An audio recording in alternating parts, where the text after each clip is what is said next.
राजनेताओं की आप बात कर रहे हैं, प्रधानमंत्री नरेंद्र मोदी लगभग 75 साल क्रॉस कर चुके हैं और विश्व में उनके प्रधानमंत्री बनने की संभावना कम है। आपके हिसाब से भारत का अगला प्रधानमंत्री कौन? देखिए, माननीय श्री नरेंद्र मोदी जी सत्यता भारत देश को गर्वित किए हैं, उनके वजह से पूरा विश्व गर्वित हुआ है। और मैं तो भगवान से प्रार्थना करूंगा कि वो अभी अपना समय दे भारत देश को।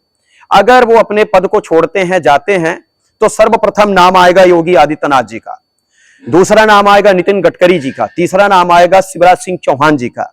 अपितु नितिन गडकरी जी को आगे इसलिए नहीं लाया जाएगा क्योंकि उनका स्वास्थ्य ठीक नहीं है और स्वास्थ्य ठीक होने न होने के वजह से उनको नहीं रखा जाएगा सामने। शिवराज सिंह चौहान जी को सर्वप्रथम रखा जाएगा। अगर वो इस पक्ष को ग्रहण नहीं करते हैं तो माननीय श्री योगी आदित्यनाथ जी, भविष्यवाणी किस तरीके से करना चाहेंगे? मेरे को दिख रहा है कि श्री योगी आदित्यनाथ जी पूर्णतः प्रधानमंत्री के कुर्सी में बैठेंगे और हिंदुत्व का परचम लहराएंगे और पूरा विश्व उनको लेकर गर्वित होगा।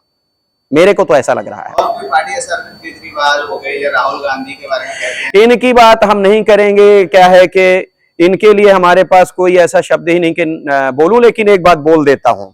ये लोग अगर गौ माता को गौ माता मानने लग गए, सनातन धर्म को सनातन धर्म मानने लग गए, जय श्री राम बोलने लग गए, तो कहीं ना कहीं समय इनको स्पर्श करेगा। इनको भगवान बड़ा सुंदर अवसर दिए जगने के लिए, लेकिन ये जगे ही नहीं, मदांध हो गए। अपने कुर्सी का मद इतना उनको भारी हुआ कि वो अपने आप में ही सो गए। इनके बारे में ज्यादा कुछ नहीं कहेंगे। हम तो सिर्फ इतना कहेंगे, जो भारत माता के चरणों की सेवा के लिए संकल्पित है वही भारत देश में स्थापित रहे, यही मैं चाहता हूं। एक बड़ा फैसला किया था कि जो भी दुकान या ठेले रोडों पे लग रहे हैं उसमें नाम लिखना जरूरी है, चाहे सलीम का हो चाहे राम का हो। तो जिसकी भी दुकान है उसका नाम होना, जिस नाम से दुकान है, तो उस फैसले को आप कैसे? बिल्कुल सत्य है। श्री योगी आदित्यनाथ जी जो निर्णय लिए, सराहनीय निर्णय है, होना चाहिए। देखो, भेदभाव की यहां बात नहीं है, लेश मात्र किंचित मात्र भेदभाव नहीं है। मुसलमान भाई हैं, वो अपना कार्य करें, हिंदू हैं, वो अपना कार्य करें, नाम बताने में कोई दोष नहीं है, किंचित मात्र दोष नहीं। अगर कोई वसीम खान है तो वसीम खान लिखे, कोई दिक्कत नहीं। हमारा प्रेम है तो हम उनके पास जाएंगे, वो हमारे पास आएंगे। लेकिन ऐसा नहीं कि वसीम खान राजू बन जाए, फिर राजू बन के किसी हमारे माता बहन को बरगलाएं, फिर उसको लेके चले जाए पाकिस्तान। ठीक है, 36 संतान पैदा कर दे, फिर 55-50 टुकड़े कर दें। ठीक है, इसके लिए रोक लगाना अत्यंत आवश्यक है। माननीय श्री योगी आदित्यनाथ जी जो निर्णय लिए, अपना पक्ष रखे, सराहनीय पक्ष है उनका। उनके पक्ष को लेके हम भी सहमत हैं। जी, धीरेन्द्र शास्त्री जी के जो बड़े भाई हैं उनको शिक्षा दी है और कहीं ना कहीं धीरेन्द्र शास्त्री जी भी आपसे कनेक्टेड हैं, तो आपके शिष्य के तौर पर वो आज इतना बड़ा नाम कमा चुके हैं, कैसा फील होता है, कैसा लगता है? जो भारत देश का अनुयायी है, भारत माता के चरणों की सेवा करने वाला है, सनातन पुत्र है, वो हमारा प्रिय भाई है, हमारा अंग है और हमारे हृदय की ज्योति है। सच बात है।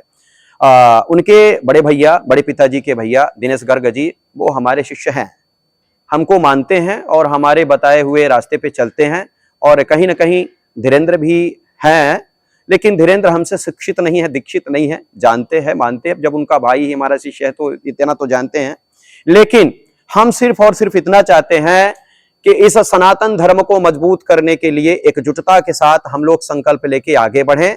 और कहीं ना कहीं एक दूसरे से सभी जुड़े हुए हैं। हमारा तो हृदय से सबको आशीर्वाद है, प्यार है, प्रेम है, और हम चाहते हैं कि सभी भारत माता के चरणों की सेवा करें, गौ माता की रक्षा करने के लिए आगे बढ़े, सत्य सनातन धर्म का ध्वज पूरे विश्व में लहराएं।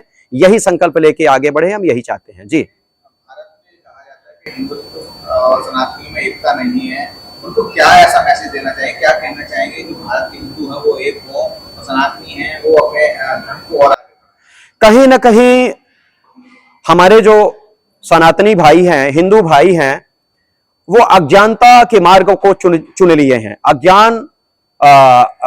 अज्ञानतामय विषय को चुन लिए हैं। उनको ऐसा लगता है कि हमारे ऊपर भेदभाव हो रहा है, हमको लेके भेदभाव हो रहा है। तो मैं कह देना चाहूंगा कि हर एक हिंदू चाहे वो किसी भी जाति पंथ का हो, हर एक हिंदू भारत माता का सुपुत्र है, सनातनी है। लेश मात्र किंचित मात्र भी उसको लेके भेदभाव नहीं हो रहा है। सबसे बड़ा कारण यह है, एक जो नहीं हो रहा है सनातनी, एक जो नहीं हो रहा है हिंदू, सबसे बड़ा कारण है भाषा।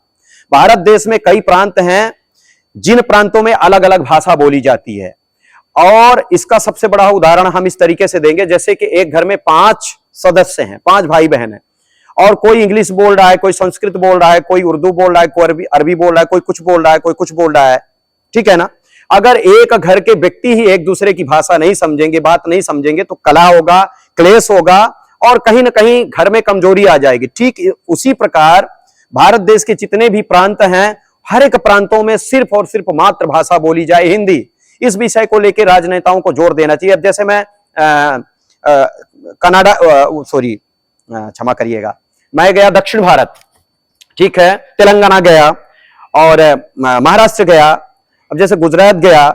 इन जगहों में जब मैं जाता हूं तो देखता हूं मराठी कहता है मुझे हिंदी नहीं आती, गुजराती कहता है मुझे हिंदी नहीं आती, तेलंगाना गया तेलुगु बोलने वाला बोलता है मुझे हिंदी नहीं आती। अरे मेरे भाई, तुम सनातनी हो, तुम भारत माता के पुत्र हो, तुम हिंदू हो, तुम अगर अपनी भाषा ही नहीं बोल पाओगे तो भारत माता की रक्षा कैसे करोगे। सर्वप्रथम भारत माता के जो सुपुत्र हैं, जिनको हम हिंदू कहते हैं, सनातनी कहते हैं, इनको एकजुटता के लिए, एकजुट करने के लिए हर एक प्रांत में हिंदी भाषा का प्रचार प्रसार होना अत्यंत आवश्यक है। हर एक व्यक्ति हिंदी बोले, एक दूसरे की भाषा समझे, ताकि हम लोग मजबूत हों। और मेन कारण यही है, भाषा का कारण है। इस विषय को लेकर राजनेताओं को हस्तक्षेप करना चाहिए, बोलना चाहिए। जी।